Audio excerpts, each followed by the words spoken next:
Okay. YouTube, and you wait until I make your introduction. And then start sharing my screen. Yeah, okay. And then you're going to start to share your screen. Pode jogar para a tela.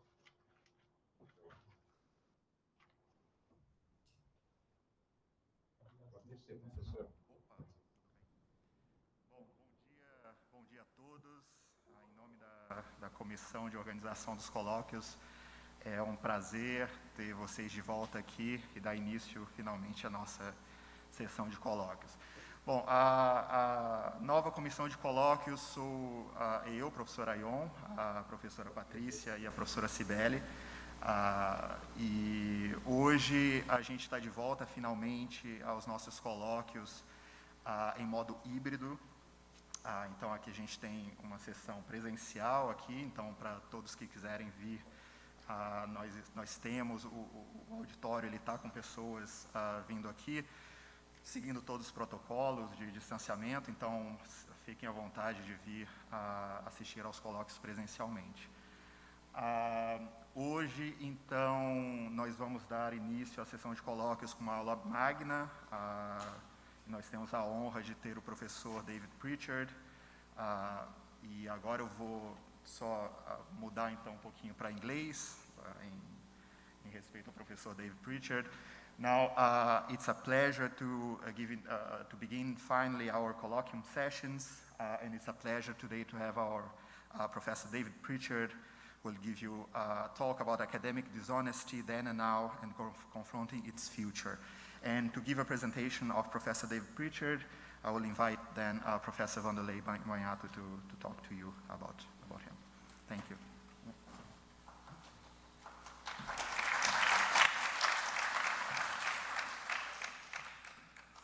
Olá a todos. Hi David, how are you? Hello. You have to tilt your camera a little bit so we're gonna see you more centered. Don't worry. That's perfect. Don't worry. So it's a pleasure for me to introduce our speaker of today, Professor David Pritchard. He graduated from Caltech, and after that he moved to Harvard University when he got his PhD, working with Norman Ramsey and Daniel Kleppner in the development of atomic and molecular spectroscopy. After that, he was hired at MIT as a faculty, where he is until the present time. David has a laboratory that is remarkable for many things. David started working on the spectroscopy of collisions, trying to understand how atoms get together, how they stick together, how excitation of atoms make a difference when molecules are formed, how they rotate, how they vibrate. That was on the 80s. And then after that, he started three, in fact, new fields that became the modern part of molecular and atomic physics today. First, he started cooling and trapping atoms. In his laboratory was the seminal ideas how to cool, remove the motion of the atoms and keep them trapped in bottles, so we could understand better how atoms behave. In a second field, David decided to demonstrate that we can do a wonderful optics with matter waves, not with electromagnetic waves, but with atoms that are actually waves, de Broglie waves. And then he did the most important experiments on the diffraction of atoms by light. Normally we diffract the light from atoms. David diffracted atoms from light. And that was a very important push to a field that's called atom optics, where we do optics with matter waves. And that's not being enough, David started a project on ion cooling. Keep the ion together, and he did wonderful work of high precision, including how is the variation of the mass of a molecule when two atoms get together. What is the weight of a chemical bond? And of course, David graduated many students. He came to Brazil a few times. He always contributes to us. And there is one peculiarity in David that besides he do a wonderful science during his life, he always worry about the best way of teaching students. So David started the e-learning of MIT when e-learning was a curiosity. It seems that all the e-learning that David proposed today is kind of routine in many universities around the world. One of the first MOOC, which is massive open online courses of MIT, which are the courses online among the most visited lectures in physics around the world. And in his concern with the teaching, in the present time, he was worried about how it's changing the behavior of the students and the faculties during the isolation, during the pandemic age. And this is what he's going to tell us today. He's going to present academic dishonesty then and now, and confronting its future. So David, thank you very much for agreeing to give us this inaugural lecture for the 2022 year of our university, our institute. And after this, you know, and I have the pleasure to announce that David was elected to be an honorarium professor of our institute. So you can tell everybody that David Pritchard is also your faculty here in the Institute of Physics of São Carlos of the University of São Paulo. And the section that is going to give him this title, honorific title, will be given after the colloquium, and I invite all the students and the people following us by the YouTube, by the internet, to follow this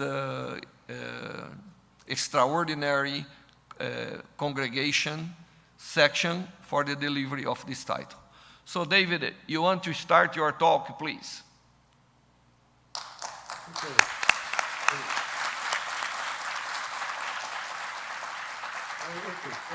Let me pull up my chair and I'll talk to you. Okay, so good morning, everybody. Let me begin right away by sharing my screen here. And you can see the title here, I hope. And Vanderway will tell me if you can't. Roughly speaking, I'm going to say... Everything's fine here, David. You can go on. Okay.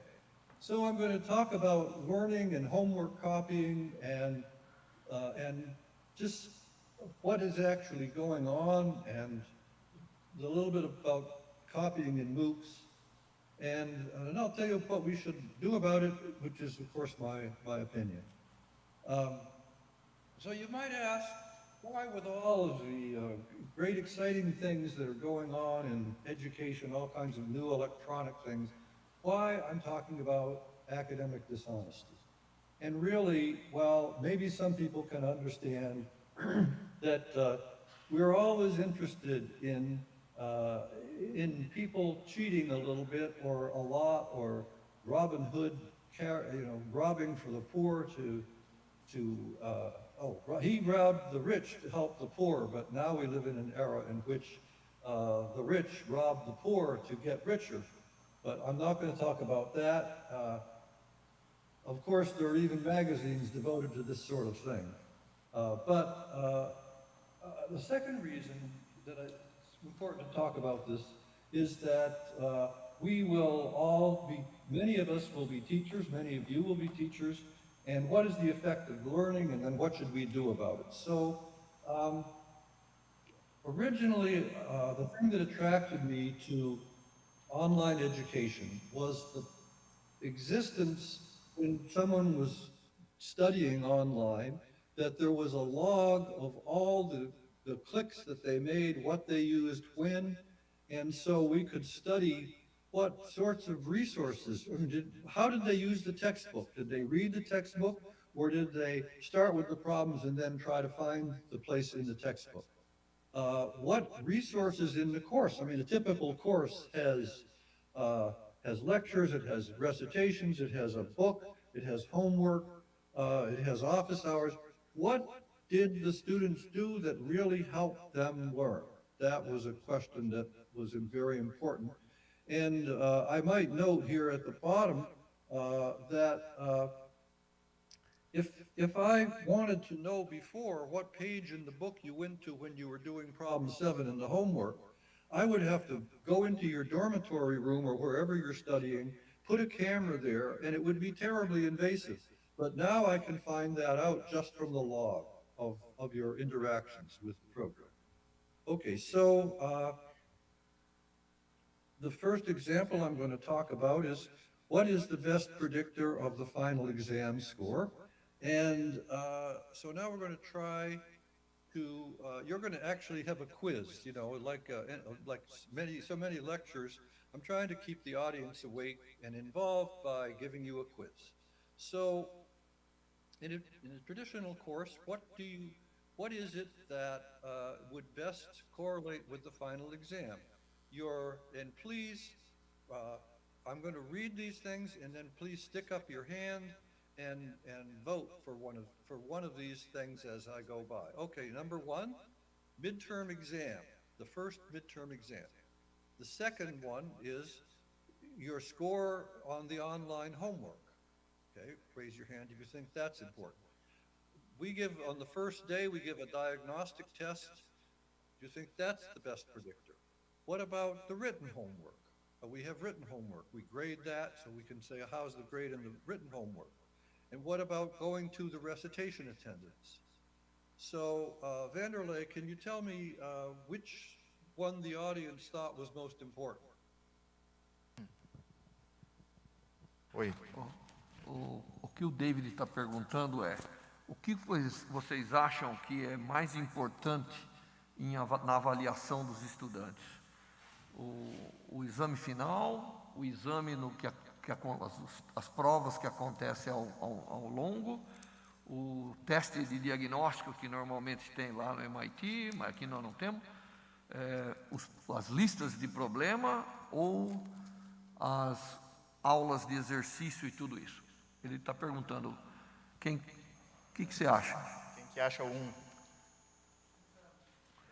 Levanta a mão quem acha que o 1 é o mais importante. Quem acha que é 1?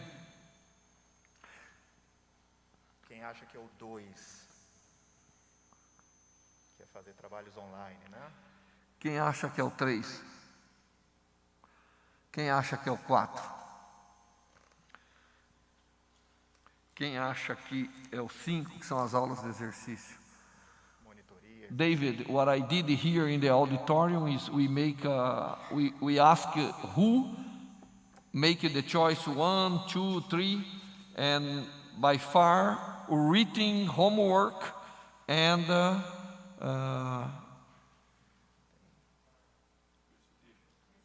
recitation was the most important. Okay, so I'll tell you the correct answer. It's other. This is a multi-regression to predict the final exam score. And what you see here is that homework copying was the best predictor of the final exam, and the coefficient was minus 0.5. So the more you copied, the worse your exam score. Then the only other things that were significant were the exam number 1, the skill on the online homework, the score on the online homework, secondly, and the diagnostic. The written homework, there's so much cheating on the written homework that it is not correlated with anything like the score, and the recitation attendance tends to be the students at the end who are doing badly will go to the recitation, so the more recitation attendance, the worse you do, but it's very flat. Okay, so it's the copying, and I'm going to now tell you about the homework copying. But the point I want to make is that this is the best predictor of how you're going to do on the final exam. All right. So, so what we did, my son and I, Alex Pritchard, was we decided that if students think they learn the most from homework, we would make an online tutor.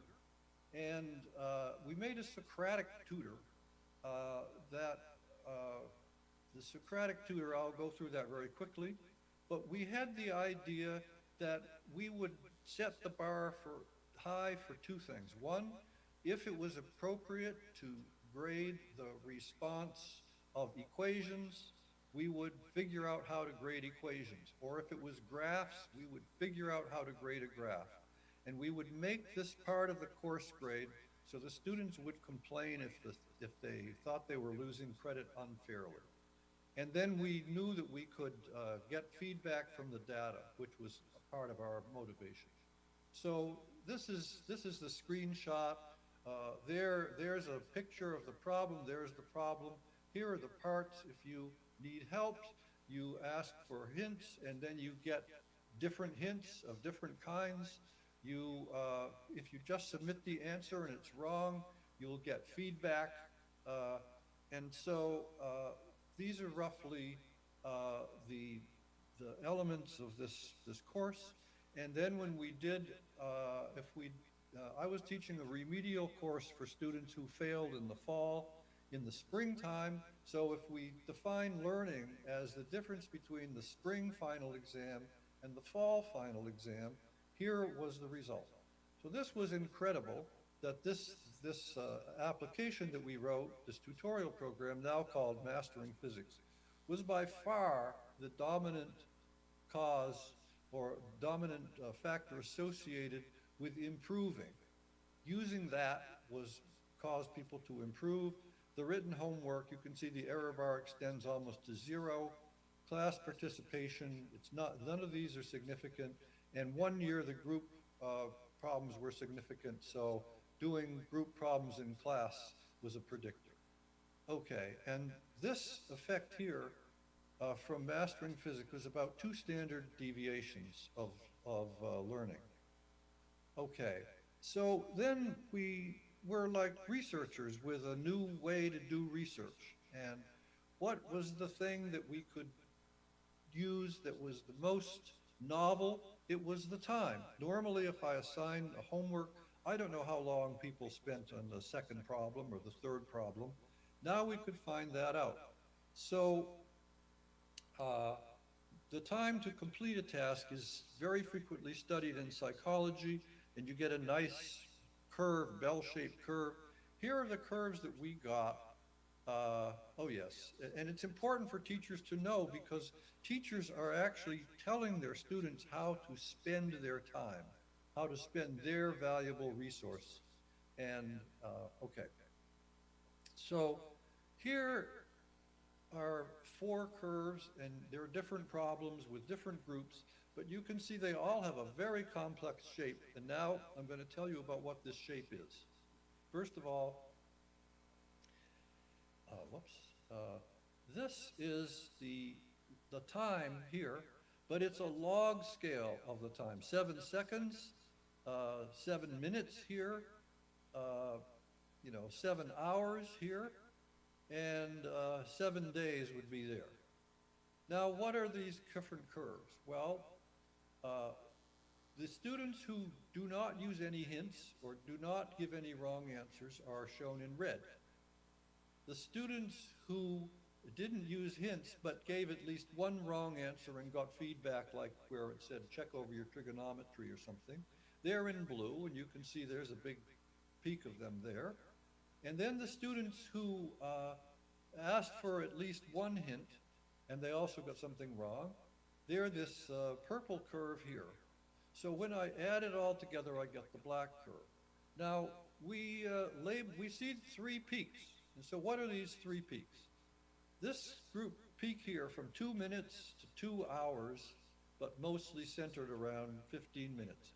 These are the people who solved the problem in real time. These people are obviously people who couldn't solve it when they first looked at it, and they went away and maybe got some help, or they came back the next day and then they solved it. We call them delayed solvers. And then we have this group here who could solve it very, very quickly and in general didn't make any mistakes.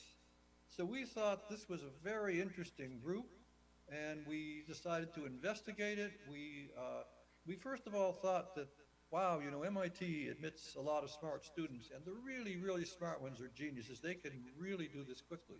So we sent them an email and to ask how they did it so quickly, and none responded.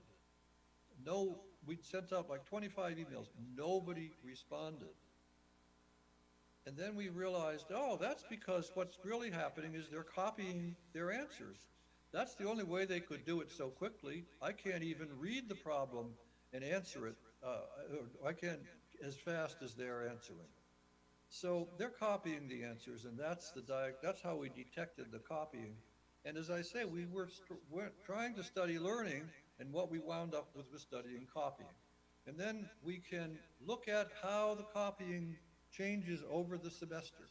We divide the students into students who copy less than 10% or less than 1/10, a little bit of copying between 1/10 and 30%, 30 to 50%, and over 50%. And and these are the students here, the squares, and you see it starts off at 0, but then it quickly grows up, and by the middle of the semester, these guys are copying 70% of their problems. And whereas the other group down here that copies less than 10%, they never get very high, and the intermediate groups go in between. So now the question is, how does this affect the final exam? And I'll show you the data right here. On the pretest, before there's been any homework, you see that basically all these different groups, the green is less than 1/10 of, and the red is over half of they're going to copy over half of their problems. But here they're all pretty much equal. And then as the semester goes on and the tests go on, wow, by the time you get to the final, the group that doesn't copy is a little bit above average, and the standard deviation is 0.1. So these guys are about 1/3 of a standard deviation positive, and these guys are like almost a standard deviation low, and they only copied 60%. So the implication is that copying has approximately a 2 standard deviation effect for copying nothing versus copying everything. And this is an amazingly large effect. And then we started studying that in detail. And I'll just show you the grade here on the final exam. And this is in standard deviations. So this would be, they didn't learn anything. This would be they learned 2 standard deviations here. And it's plotted as a function of how much of the symbolic or analytic homework that they copied. This, the main part of the homework at MIT is symbolic responses, algebraic expressions. So that's, and another way of thinking about it is that if they copied 70%, they did not get very much practice in the tutorial on this, but but as they copied less and less, they got more practice. So this is a very obvious correlation, and in many experiments on learning, education experiments, they tell you the p-value, the probability that you would get this result just by chance if in fact there were no effect. And in this particular study, that is astronomically small. It's 2 × 10⁻16. So there's obviously a correlation. The funny thing is that our final exam has both analytic or symbolic problems. That's the curve I just showed you. But it also has a pre and post test on conceptual problems. And these are the final grades on the conceptual problems relative to where they started at the beginning of the semester. And you see that they have gained approximately 1.3 standard deviations, but that it doesn't depend on the amount of analytic homework that they copied. So we can learn several things from this. Oh yes, so this is the students who copied on the analytic and they did worse, and the students didn't copy on the conceptual. You know, usually the first couple of questions on the homework are conceptual questions, and all the students did those, or pretty much all the students did those, so that they didn't copy that, and they learned whatever they could. All right. So now what are the implications? First of all, that the online homework, or maybe the class, teaches students concepts, and it teaches all of them about the same, 1.3 standard deviations. The online part of the analytic problems teaches analytic skills over 2 standard deviations, and that's comparable to what Bloom got with private tutors. That's really, really an astonishing amount of learning from one part of the course. And then the online analytic problems don't teach the concepts, though. Not copying your analytic problems doesn't help you understand the concepts any better. And that's a little troubling, but that's what happened. And finally, copying your homework lowers your final exam score quite dramatically. So we then just started studying copying as an academic exercise. You know, who does it, why do they do it, when do they do it? And so here's some of the results. We found that the male students copy about 2/3 more often than do the women students. We found a group of students that got together and shared their assignments very systematically. And in the spring, when they selected their major, they selected business as a major. Then we found that we had an actual measure of the copying rate, and then we sent out an anonymous survey, because prior to our work, most studies of academic dishonesty were done by self-reporting. And so we did the anonymous survey, and we found that students underreported how much copying they did. The actual rate was 50% more.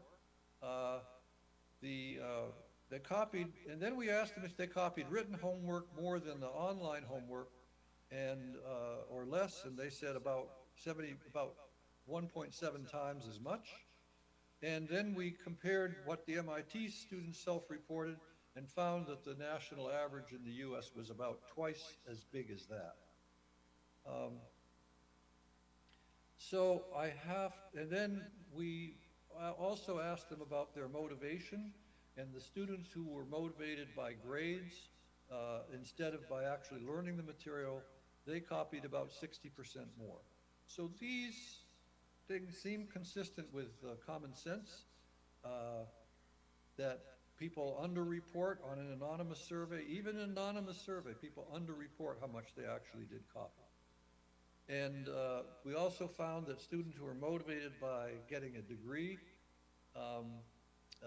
learned 60%, copied 60% more.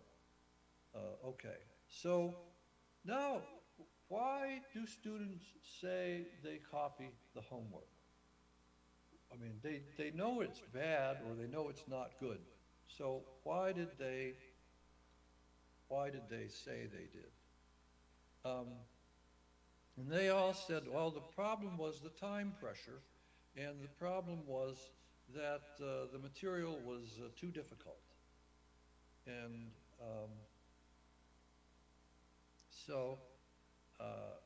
now, then there's a second issue, and that is, how did they rationalize, knowing that copying homework was a form of cheating, how did they rationalize doing this? Well, say the business major said, hey, you know, I go to MIT, I have to take physics, but I want to be a businessman. Physics isn't important to my major, so well, I don't have to learn this stuff.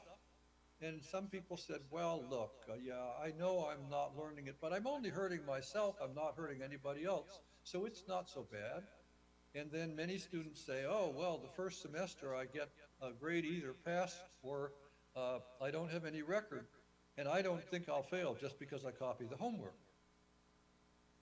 And then many of them said, especially those who copied, said, well, I don't really think that homework is not really serious cheating. It's not like cheating on an exam or helping somebody on an exam. So now I have another quiz for you.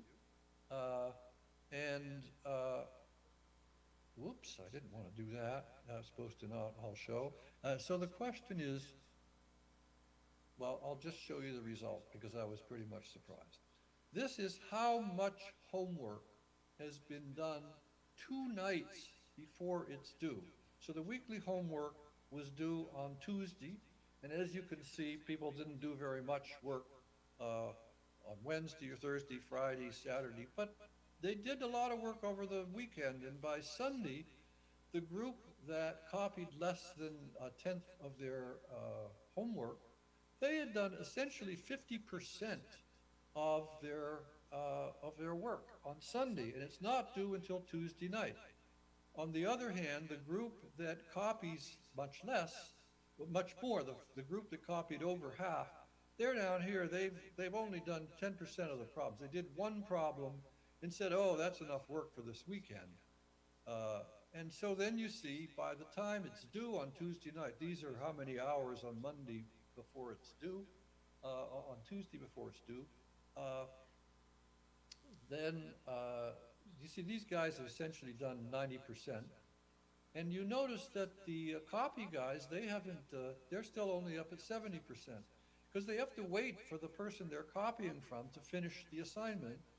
And so they don't get up to, but they still submit it late, and they get some credit for submitting it late. Okay. So this surprised me. It turns out the whole class, if I take it, most of the students don't copy.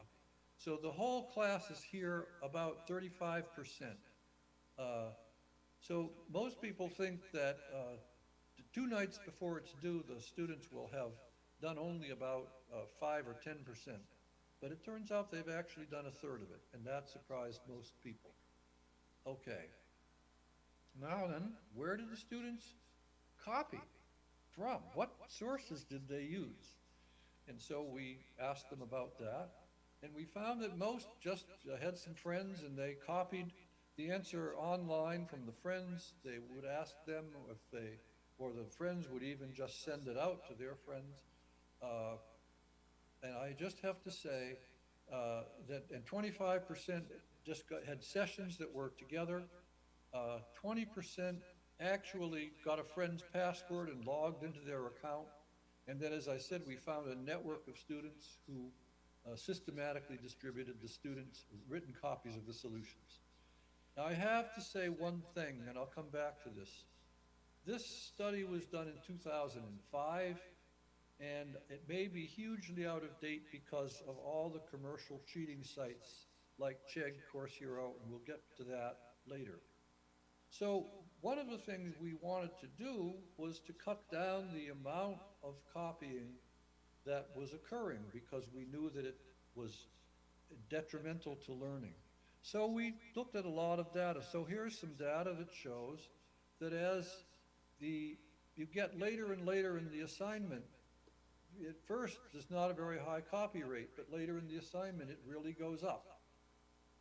People get to the end of the assignment and they're pressed for time, and maybe the problems are more difficult, so they copy more of them. So now I want to tell you about how we were how we did at reducing the copying. In the fall of 2003, the copy rate overall was 11 .11 was 11% of of all the problems that were submitted online homework were copied. And the course failure rate was about 9%. So then we did things like observe the patterns, or we went to 2 shorter assignments. We switched to a thing called studio physics, where the teachers interact with the students rather than lecture to them. With those 2 changes, then in the fall of 2005, the copy rate had gone down by about a half, to about 6%, and the failure rate had gone down by a factor of over 3. And then we went, and we're still in the fall, so that meant there were no grades. So in the spring, we made it clear about how much consequences cheating has. And now the students are going to get grades, and the students know that copying hurts. And so now the copy rate was down to 2.5%, and the failure rate was down to 1.5%. So these were changes that we made in how we taught, in the pedagogy, and we added in grading, and we talked to the students about it. And this is a pretty dramatic change, from 11% to 2%, and from 9% failures to 1.5% failures. Okay, so then my education group started to get off onto the subject of massive online courses. Now, you might think, you may have heard of this phrase, they're called MOOCs, and you can take courses from many universities. They're free, they're online, and this is designed to educate people who can't go to college, and ideally it was designed for people in the third world kind of countries where there weren't enough colleges. But it turned out that most of the people who took the courses were young professionals in the advanced, in the G7 countries. Now, you might think that in a MOOC, there wouldn't be much copying, because first of all, these were not students who, like MIT, like the MIT students, were required to take this course. These are people who volunteered to take it. And there's no credit or degree for passing this course. Well, maybe you get a little piece of paper. It's not worth anything. It's not a transcript or anything. So you'd think, why would people cheat? You would think people wouldn't cheat, and you'd be wrong.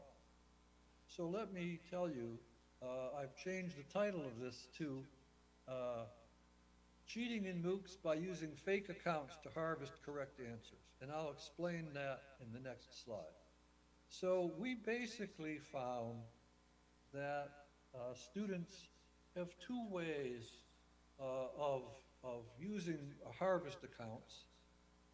So the idea of a harvest account is that you set up one account with your name, and that's the master. And then you set up another account, which is the harvest account, and you use some fake name. You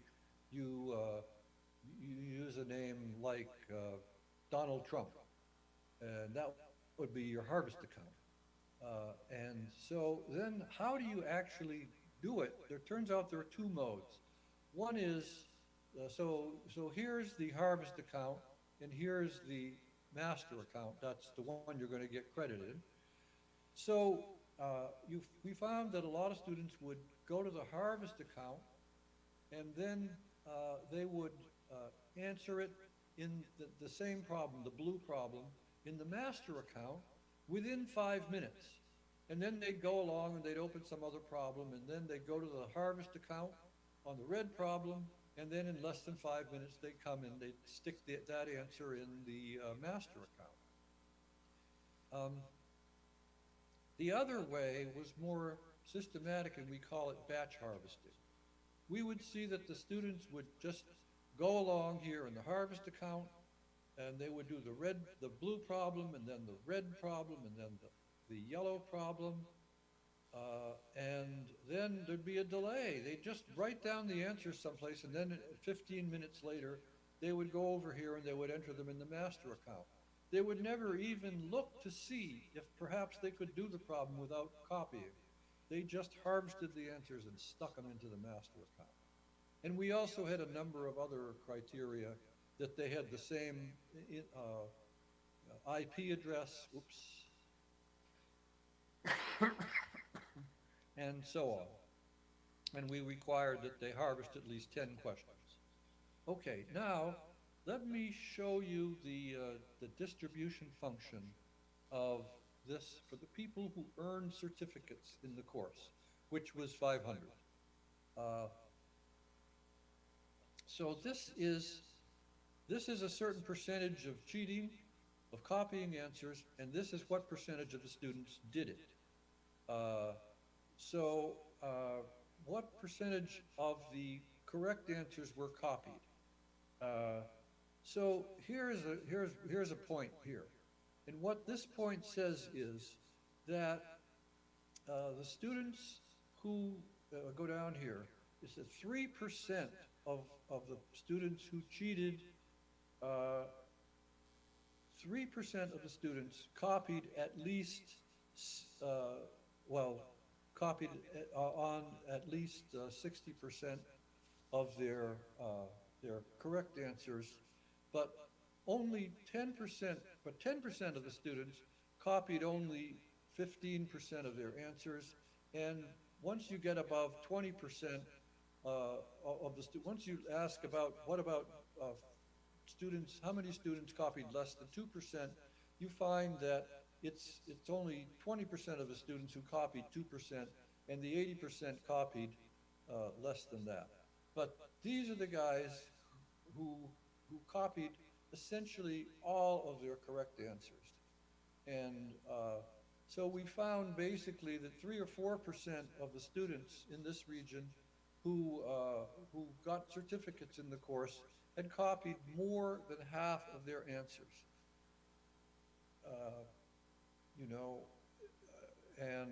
Okay, so this is just what I said. Oh, and then we look at the MIT data, and for the courses that were graded, that would be the 2006 course here, it turns out that they're not that different. The fraction of students who copied more than a certain amount in the MIT 2006 course that's required of all the students is about the same as the students who did the MOOCs for free. I'm really amazed at that. I thought people taking it voluntarily would copy less, but in fact, they don't. Now, when you read the popular press, you'll see so many articles about how there was cheating at the military academy or cheating at a famous university, and lots of people say cheating is much worse than it used to be. And I like to see evidence when people make claims like that. And I would also notice that you will hardly ever see a headline in the newspaper or in the magazines about education that says cheating is much less than it used to be. No, it's always that it's much worse. Everybody gets sort of amused by the fact that people are cheating a lot. But it isn't new. In fact, there's evidence, a lot of evidence, that people cheated way before the Christian era, before the current era. In the Greek Olympics, people cheated. The reward was tremendous. If you were the Olympic champion in some sport, you basically got a free ride in your city-state. Like if you were from Athens, you were a hero in Athens. So there was a temptation to cheat somehow, take weight out of your javelin or whatever you could do to cheat. In the Chinese system, in the Sui dynasty, they instituted civil service, and there's all kinds of records of students sewing answers, little pieces of silk paper with answers into their garments and opening them up in the test. So there's certainly, cheating is not new. Now then, I had a student named David Palazzo, and he did most of the research that I just showed you, although some was also done by Youngjin Lee. And that's going to be the following slides. So this is the historical study, so I'll just show you the slide here. This is general cheating, and before our work, this is all self-reported. So now the question is there is this evidence, really good evidence of cheating? Well, this curve here, to fit all the data, says, yeah, there was less than 0.0001 probability that this has a positive slope unless it's a real effect. But we demanded a little stronger thing. We noticed that all of these points back in 1960, the work was published in 1960, but it was about cheating in the early 50s. And if we had just take that one study out and fit all the rest of the data, but leave one study out of it, then you see there's no effect. This is 70% likely to occur by chance. So what we say is, in this case, the data do not show a robust increase in the general cheating, because if we take out one of the many studies here, most, like these 3 points were probably one study. These 2 points here were another study. This was an unusual because it was a lot of a lot of different publications, but all by the same author and all by the same study. So we do not consider that general cheating has increased. We do not see in the data that it has increased robustly. Well, what about unauthorized collaboration? Well, here's the data for unauthorized collaboration. And it should be pretty obvious that this is a steady increase, and I can take out any one of these studies, this little cluster or those clusters, and I still have a significant amount of increase in unauthorized collaboration. Well, I'll summarize the data. We regard this as robust because we can take out any study and it's still statistically significant. So now, what are the general forms of academic dishonesty? Because there's been a lot of study of this, as I said, mostly by self-reported studies. Vanderlei, is everything working okay? You're supposed to tell me if it's not. Everything is fine, David. Okay, good. So here are the sort of general cheating, which I showed you. As exam cheating, there's stealing other people's work, plagiarism on tests, and there's unauthorized cooperation. And basically, what we found is that there was no evidence that most of these forms of academic dishonesty are increasing. Only one of these, and that is unauthorized collaboration, which of course includes homework copying, but it was phrased this way on the surveys. Okay, so I guess I have 10 minutes left or so. So I'm going to talk a little bit about reducing cheating, and I think, and so what I found when I started talking to the instructors or surveying instructors is that a lot of them would say, Dave, I don't want to interfere with the cheating of my students. I'm here to set an example about how you do physics problems. I'm not here, I don't want to be thought of as a policeman. And besides, as you've shown, copying lowers the student's grade, so they're going to learn that their behavior affects their grade. They have to learn that for life, so I'm happy if they learn that. If they cheat and then learn that it hurt their grade, well, fine, but I don't want to be their policeman, I want to be their friend. And then there's another group that said, well, we've definitely got to stop copying because that's really interfering with learning. And their argument was, we should help the students learn. Copying defeats learning, and we've got to stop it. Then some of them would say, well, this is a moral issue. We should have to discuss it right out front. We want to build character in our students. And then some of them said, well, we should try to stop it because what is the message that we're sending to our students if we ignore such rampant, self-destructive behavior? We can't do that. And I agree with the second group. So I think right now that it's increasing. I think, and I'll show you some evidence for that, I think it's serious, and I think we have to confront it and reduce it. And I think if we don't do that, we're not doing our job as teachers. So I want to remind you that we did succeed in reducing the fraction of copied problems quite substantially at MIT, and it shows here how we did it. Now then, I want to talk about the commercial cheating or tutoring sites. And I'll give you some names here. Chegg, it's the biggest one. Course Hero is pretty big. OneClass, ThinkSwap. If you want to get answers, if you want to do essays, you go to domyessay.com, essaypro.com, Fast Prep Paper Writer, and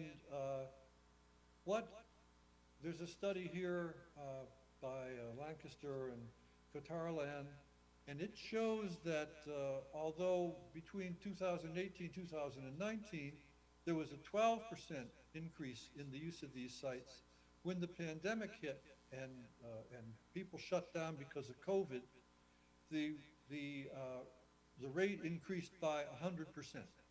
It doubled. So a lot more people were using these sites. Now there are ongoing legal battles between Pearson, which is a big education company, and Chegg, which is a prototypical cheating company. Well, of course, and so the Chegg is trying to say, oh no, we're a tutoring company, we're not a cheating company, and they have some policies. If you ask, we will tell you, the Chegg will tell you the person who uploaded the problem and the solution.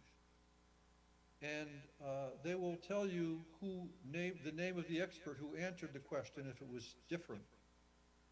And even now they've added a new feature. If you plan to give a test tomorrow and you send them the answers, the questions today, they will make it so that Chegg will not answer those particular questions for all day tomorrow while you're giving your exam. So they sort of they acknowledge it. And I have to tell you that this is even so really seriously at another Ivy League institution, not MIT. I heard of a case in which one of the graduate teaching assistants was systematically uploading all the problems and solutions that were generated by the staff for the graders. This particular TA was uploading those solutions to, I believe it was Course Hero, because then he gets paid when people look up the solutions. So the security for the questions was being destroyed by one of the teachers for personal gain. So let me talk a little bit more about Chegg. Let's see, okay. Here's the Chegg website, home, study tools, my courses, and right on the page where you sign up, it says, study smarter, not harder. In other words, be a smart person, cheat, don't work too hard. And then you can, without being a member of Chegg, you can put in a phrase from your homework problem or your exam problem and press search, and it will tell you if they have that question in their data bank. They have, I think they said 5 million questions in their data bank. And so I decided, okay, I would, so I just want to stress, this is a big company, it's really serious. They do $750 million of business a year. This is a large company. They charge $17 a month for their services, or thereabouts 15 with just answers, or 19 with everything. They have approximately 6 million students subscribing. So to put that in perspective, there are 20 million US college students, and if only they have some international students, but this suggests that something like 1/3, 1/4 of all US college students are members of CHAIC. Well, of course, sometimes it's several students who join together and subscribe to CHAIC, so they don't each have to pay $17 a month. So that shows you the magnitude of the problem. Now, I wanted to see if this was a problem at MIT, so I took 5 homework problems, or 4 homework problems, and 1 from a practice exam, and these were problems from last fall's MIT Physics 1, and a number of those were new problems. About half of those were new problems last year, and they all had solutions on CHAIC. Every single one of those 5 problems that I tested had solutions on CHAIC. I must say that one of the solutions was confusing to me, and I don't know if it would have helped students. They would have gotten some partial credit. But that's pretty upsetting. And then Forbes magazine did a big study. They interviewed 46 students who used CHAIC Study. That's the study tools. This thing here is CHAIC Study. And all but 4 of them admitted that they used the site to cheat. So I want to say what to do about this. And one thing you might do is if you can't stop them, maybe you should invest in them. So I'm going to be like a stock broker, and I'm going to advise you here. Look, here's CHAIC. They're the guys who do the cheating. And here's Pearson. They're the guys who make the content that CHAIC is cheating on. Well, they have about 5 times the business, but their stock price is only twice as high. And now if we look at the average revenue growth, the average growth in sales over the last 5 years, for CHAIC, it's been 25% bigger every year than the year before. And for Pearson, they're actually not selling so many textbooks because a lot of people buy the textbooks, or, hey, the more you're cheating, the less you need the textbook too. So over here is the CHAIC price. You see, this is 2017. This is 2020.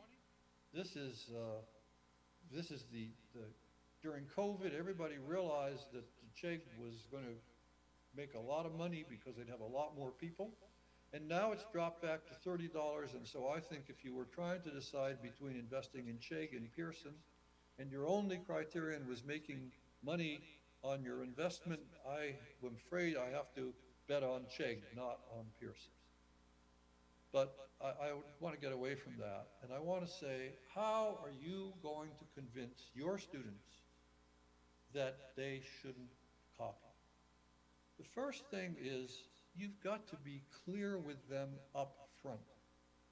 You've got to say, clearly define, what is acceptable collaboration for students on homework? I saw a case where 2 students were collaborating, that's what they called it. One student did all the even problems, one student did all the odd problems, and then they just copied the other guy's answer. I don't call that collaboration. So that's copying. You have to say to your students that you think this is a serious business, you think it's wrong, If your school has an honor code, read them that, and say if you catch students, you will penalize them severely if there's evidence. And then I think you may even, there's evidence that shows that you can improve things further. If you do things like on the assignments, you make the students sign a pledge with each assignment. In fact, there's a paper that I read where if the students sign, the pledge said, I understand our university's honor code and I don't cheat, and they signed it. Turned out the university didn't have an honor code, but nevertheless, that statement really reduced the amount of homework copying. And then if you do have collaborators on your homework, you have to indicate who helped. And the third thing is try to just give tests online and proctor them for your class. And even if the students come in with their computers, you can look to see that they're doing the exam on the computer and not something else. Okay, now there are more other ways to thwart it and detect it. You can have random numbers. You can make clones of problems that are similar. It turns out that if you make 3 or 4 clones for each problem, then the students don't cheat from each other so much. Then there's some methods described in this talk. And then there's ways to do electronic tracking, and you can use hidden symbols. And there's a company called Expert TA that does this. And then, as I indicated, there are tools now that are based on some of our methods for detecting homework in MOOCs. Okay, and then you can proctor online tests.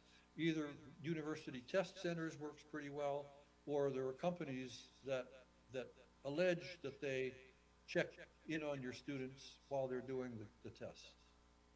Okay, so now my final slide here, I think, is ultimately, I think we should go to custom selecting the next task for each student. By which I mean AI-generated assignments. So the students don't have the same problems. That cuts down on students sharing answers because they don't have the same problems. We should have students solving problems when they solve them collaboratively with the group. We should make it an online group, and it should have some help that's available, and that should be recorded so we can go back if we suspect the students are copying. And then I think this is a little more fundamental. In the real world, scientists and engineers do authentic activities. They design bridges, and they write reports. And there's no way there's no easy way that they can cheat when they do that. And so then the question is, can we think up some more authentic activities? Can we maybe go to project-based learning where they have to build something and pass it in? Maybe in adventure games, the students won't cheat. And ultimately, I think oral exams are fine. If you can administer oral exams, it's very hard for students to stand in front of you and then cheat on a question that they don't know what you're going to ask before you ask it. And maybe we can teach the computers to do oral exams. Anyway, so this is the summary. I just want to leave you with 3 thoughts. The first one is that electronic education causes learning. I think we established that.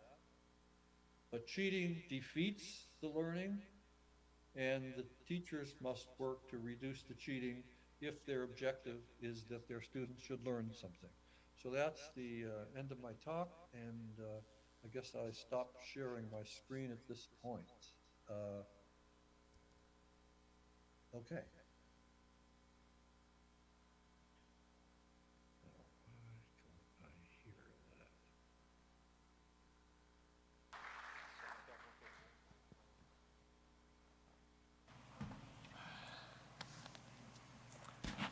Thank you, David, for the nice talk. It's You know, we all know that cheating is bad, but external pressure seems to be the enemy. We have to somehow understand that suffering now is somehow a way to collect in the future. Okay, we're gonna open for a few questions on the audience before we start the congregation session. Oh, there is one question there. Can you hear me? Okay. Thanks a lot, Professor Pritchard, for the talk. Very nice presentation. You showed very convincing evidence that cheating makes us fail instead of helping us with the tests. But I would like to ask you if we can learn more from your study in the following idea. Is it really teaching that defeats learning, or is it over-testing that defeats learning? Because another way to stop cheating is simply not testing. You certainly know that the American Physics Society has a very long and detailed study showing that there is no correlation between the GRE test in physics with the success in the career of physicists. So are we really testing accurately? Or if we test less, maybe we are going to help not cheating and learning more? Okay, that's an incredibly deep question. And I guess I'm thankful that you asked it. Because if we start going back to figuring out, looking globally at education research and say, you know, what's the best way to teach? I think we would conclude that that the apprentice model is the best thing, where students say they want to learn to make maybe shoes, okay, or boots. And so they go in as an assistant and they sweep the floor for a while, and then they become an apprentice, and they get one-on-one tutoring from an expert. So then they make a boot, and then the expert comes along, the master comes along and says, wait a minute, you know, on the boot here, you're not stitching it up tight enough around the edge. And when they walk in puddles after a couple of months, those stitches will open up and the boot will leak water in there. So you got to learn to your problem is you're not stitching it tight enough there. And somebody else is maybe at the back of the shoe, they're not reinforcing it enough so that the shoe will collapse when people try to put it on. And so you get individual feedback. And that's how people become masters. And if you look at the whole guild system of the Middle Ages, you'll find it's assistant, apprentice, then journeyman, where you go out and you work under another master after you've been an apprentice, and you maybe do little projects on your own, or you work on big projects, and then finally you become a master. Now that's what we do in graduate education. We have undergraduates who are assistants, we have graduate students who are apprentices, we have postdocs who are journeymen, and we have professors who are masters. And that system works, okay? And it doesn't have exams. Now, the exams are foisted on us by the fact that we have to have accountability for students, we have to motivate students, and we're using the whip, as they say, of grades and standard tests. And I don't know how we get out of that loop. And so my philosophy is to try to do the best we can within it. But okay, that's the best I can answer your question. Do we have perhaps time for one more question, quick question, or two quick questions? Fiquem à vontade de perguntar em português, a gente pode traduzir. Hello, good morning, Professor. I have a question. I would like to know, is so wrong if I use one of these websites, to clear the things about one specific step in an exercise? Could be considered cheating or something like that? Okay. I think there's some evidence that students' attitudes have changed. And part of that is our educational system. In that, you may remember I showed you that it was unauthorized collaboration that has increased over the period 1950 through 2005. And really the world is different now. It used to be, say, that at MIT we trained an engineer and they went out in a little town in the middle of the country, and they were the person who had to design the bridge over the little stream, and they had to do it by themselves.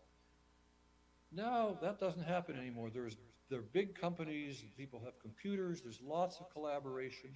So the workplace, the world, you have to collaborate more in. And so this idea that you should do everything yourself is not considered the height of morality anymore, because you have to learn.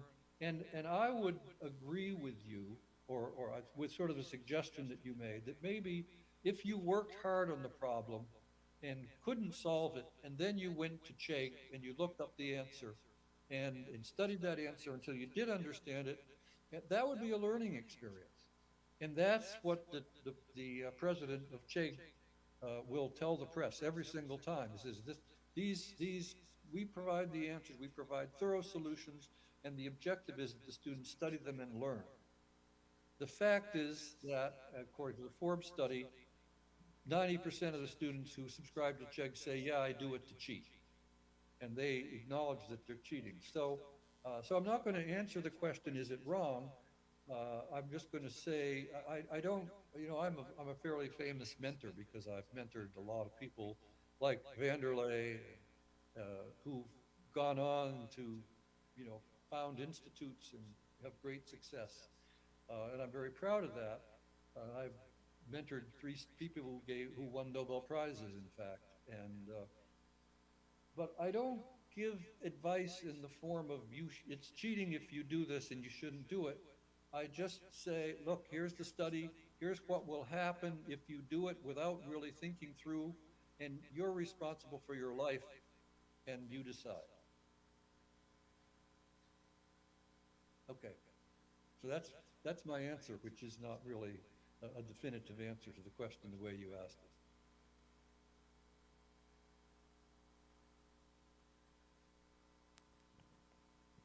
Okay, thank you, David. So I think we will close our colloquium. So we will thank you again.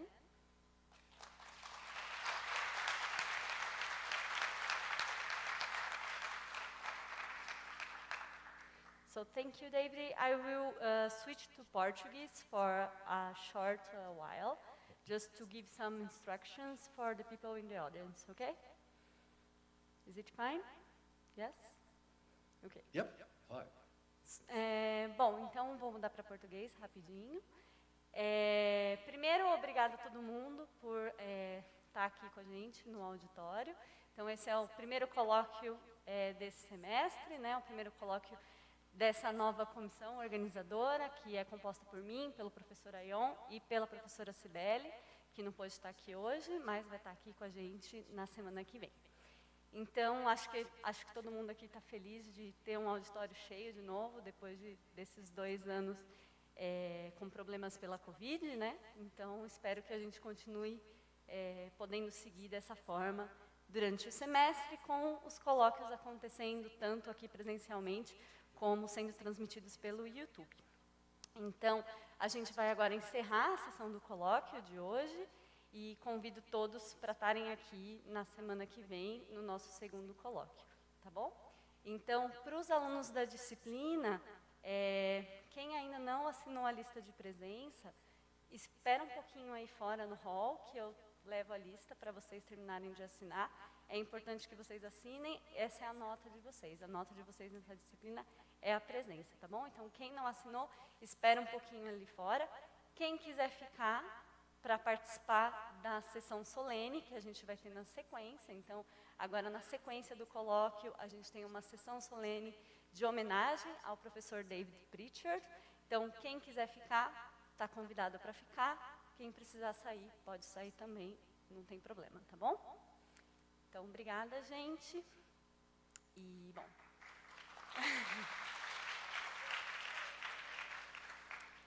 Okay, so now I will go back to English, so we can start our Solene section. So just wait a little bit for the students that are not going to stay. Just 5 minutes, Professor.